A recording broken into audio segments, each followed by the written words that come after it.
제11과 소유리문답 제12문 선악과는 왜 만드셨을까요? 라는 제목으로 우리 함께 공부해 보도록 해요. 하나님께서 이 땅을 창조하셨을 때 동산의 중앙에 있는 나무가 있어요. 그 나무의 이름은 무엇일까요? 선악과. 네, 선악과예요. 하나님께서는 이 선악과를 놓고 아담에게 그리고 하와에게 저 나무에 있는 열매를 먹지 말라고 말씀하셨어요. 그런데 어느 날 하와가 그 열매를 먹어버린 거예요. 왜 먹었을까요? 너무 맛있게 생겨서. 그렇죠. 너무 맛있게 생겼죠. 옆에서 사탄이라는 그 뱀이 하와에게 거짓말을 속삭인 거예요.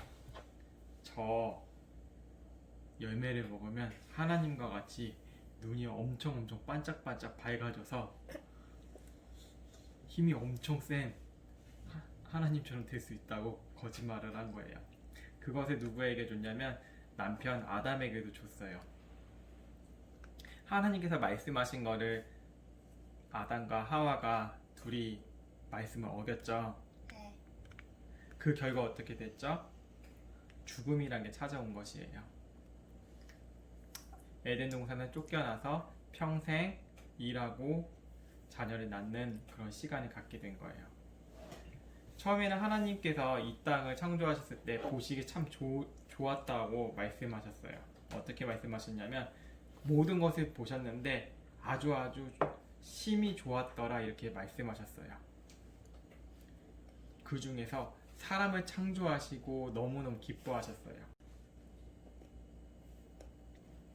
하나님께서 창조하신 그 많은 생물들이 있었어요.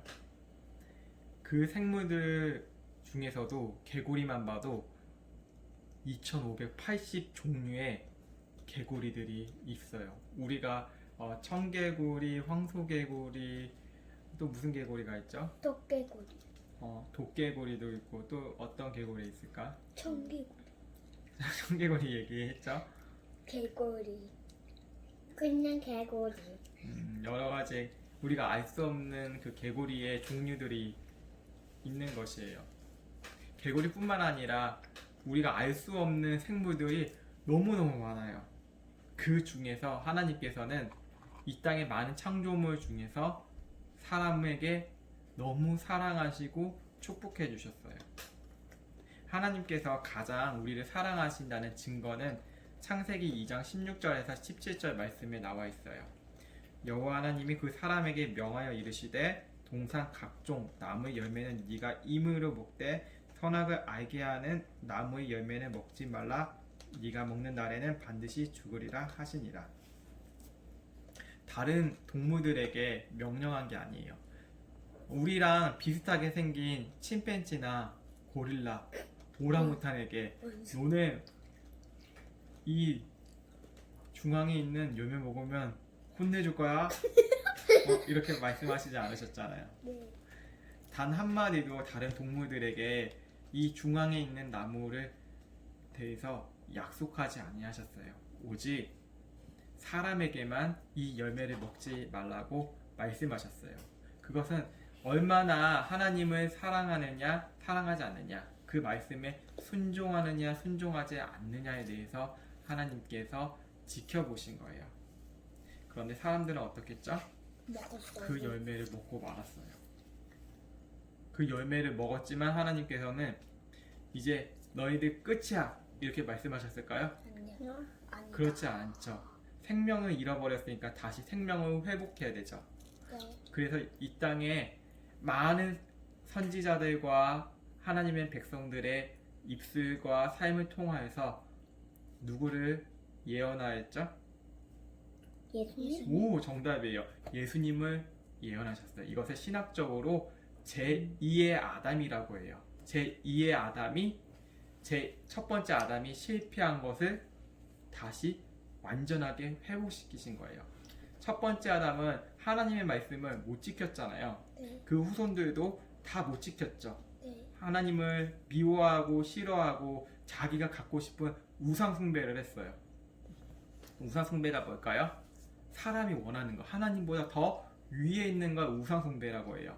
예를 들어서 카드, 돌아가는 거 카드, 하나님보다 더 사랑할 수가 있잖아요. 하나님 말씀보다는 난 카드 돌리는 게 좋아, 이렇게 얘기할 수 있고, 아니면 하나님보다 저는 찌끄리 쭈쭈가 좋아요, 이렇게 하면서 하나님을 더 생각하지 않고 시크릿 쭈쭈의 그 춤 치링 치링 치리링만 출 수가 있잖아요. 그리고 엄마 아빠나 우리 어른들도 하나님이 아닌 다른 것들을 더 우선시할 수 있어요. 그것들이 다 죄라는 것이죠. 아담과 하와가 순종하지 않는 그 죄들이 우리 안에도 있어요. 그 모든 것을 다 지키지 못하고 우상을 다 없애신 분이 바로 예수님이에요. 예수님만이 하나님께서 말씀하신 그 율법을 다 지키시고 이루셨어요. 심지어 그 예언은 정점에 달하는데 모든 사람들이 죄를 범하여서 다 죽게 되었죠. 그런데 예수님은 다시 사망에서 부활하셨어요. 부활이라는 것은 죽은 사람이 다시 살아났다는 거예요. 이거는 다른 어떤 사람들도 할 수 없는 거예요. 그것을 하나님의 말씀이신 예수님께서 이 땅에 오셔서 다 이루셨다는 거예요. 그래서 그것을 볼 때 하나님께서 우리를 너무너무나 우리를 사랑하신다는 증거가 있을까요? 없을까요? 있어요. 그 증거의 이름이 바로 성경. 성경에 나타난 누구죠? 예수님. 예수님이시라는 거예요. 하나님이 이 세상을 너무너무 사랑하셨는데 독생자 예수님 이름만을 가지고 믿는 사람이 영생을 얻을 수 있다는 것이죠. 지금도 하나님께서는 예수님께서 우리를 위해서 그 피를 흘리시고 모든 죄와 사망의 멍에를 다 지고 가시고 죽으시고 다시 살아나신 것처럼 우리도 그 예수님의 사랑을 입은 사람이 순종하며 살기를 원하세요. 그게 바로 하나님의 은혜고 우리가 은혜 받은 사람이 반드시 해야 할 일이라는 거죠. 이 땅에 살면서. 그래서 오늘 말씀은 암송 말씀은 이것입니다. 선악을 알게 하는 나무의 열매는 먹지 말라. 내가 먹는 날에는 반드시 죽으리라 하시니라. 웨스트민스터 소유리 문답 제12문에는 이렇게 쓰여 있어요. 하나님께서 사람을 창조하시고 특별히 섭리하신 것은 무엇입니까? 답변은 무엇일까요? 하나님께서 사람을 창조하시고 특별히 섭리하신 것은 완전히 순종하면 영생을 주고 선악과 따먹지 말라는 명령에 불순종하면 죽음의 형벌을 주겠다고 하신 것입니다. 그 완전히 순종한 분이 바로 예수님. 우리가 그분을 믿죠? 우리는 불순종해서 영원히 죽을 수밖에 없고 하나님 말씀을 지킬 수 없는데 우리의 대장 되시고 우리의 형님, 오빠가 되시는 예수님께서 우리를 위해 모든 것을 다 행하셨습니다. 그 사랑이 많으신 그 하나님의 본체 예수님을 생각하면 너무나 마음이 너무너무 기쁘지 않나요? 우리가 그렇게 예수님의 그 뜨거운 사랑을 우리가 더 아는 우리 친구들 되었으면 좋겠습니다. 오늘의 소리 문답은 마치겠습니다.